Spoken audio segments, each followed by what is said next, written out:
Right then, Brian, sum up a game of two halves for me. Yeah, it was, wasn't it? Yeah, really good first half. Thought we moved the ball well and had good shape about us. Caused them a lot of problems. Obviously 5-0 up at half time.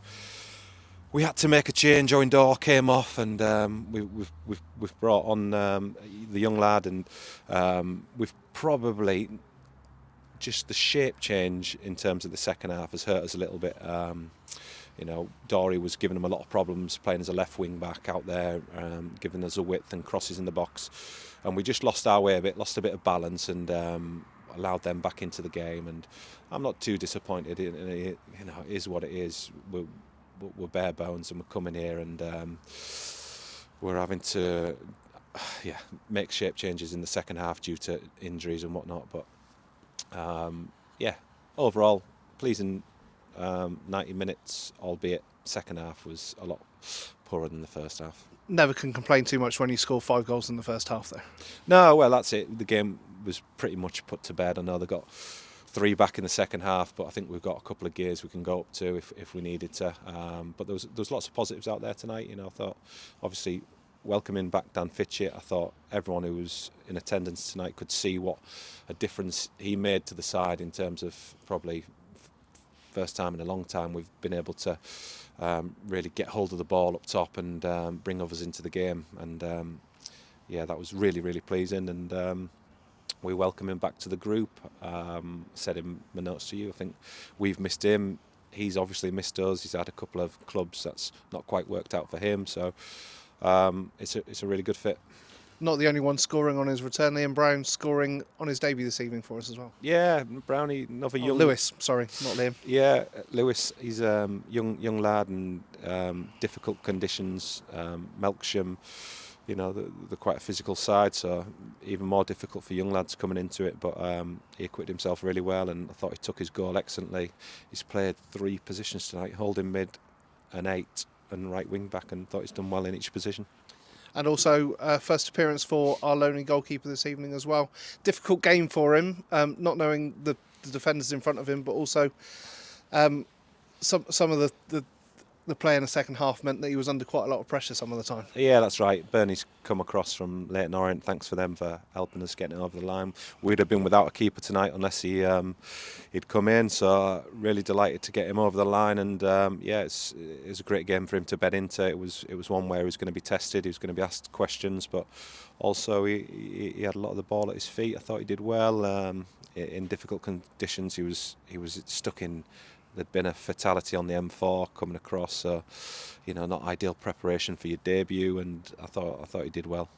I'm sure Theo was relieved that he got it. Just a quick one on movement out the door. George Franklin's return to Oxford. Yes, thanks to Oxford and thanks to George. George has had a real serious injury. And that was his first loan back from it. I thought he did really well on his loan. But there's going to be a lot of incomings and outgoings over the next 2 weeks. A big, very happy birthday to one of our under 15 girls, Lily Bateman, who will be 15 years old tomorrow. Happy birthday, Lily. There you go, Lily. Happy birthday. Where was I? Yes, incomings, outgoings. There's going to be a few over the next couple of weeks or a month or so. I think we've given everyone a fair crack at the whip since arriving at step 2 in this league, and ultimately the most important thing is that Salisbury are playing in this league next season, so we've got to try and find players that we think is going to help with that. And obviously certain lads probably will want to think about their futures and ensuring that they're at the right club for them next season. So there will be incomings and outgoings over the next fortnight and a month, and it's kind of must time. Before we talk about Chippenham on Saturday, winning tonight puts us in the semi-finals, and a tie with Bemerton Heath Harlequins. Yeah, no, it's brilliant, isn't it? I don't know when the last time the two teams met, but it's a real blood and thunder derby, and one that we wanted.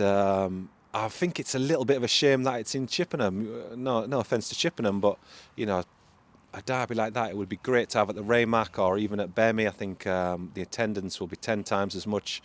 So hopefully the Wilts... Is that something we can negotiate with the league or with the FA? I'm hoping the Wilts FA see sense on it.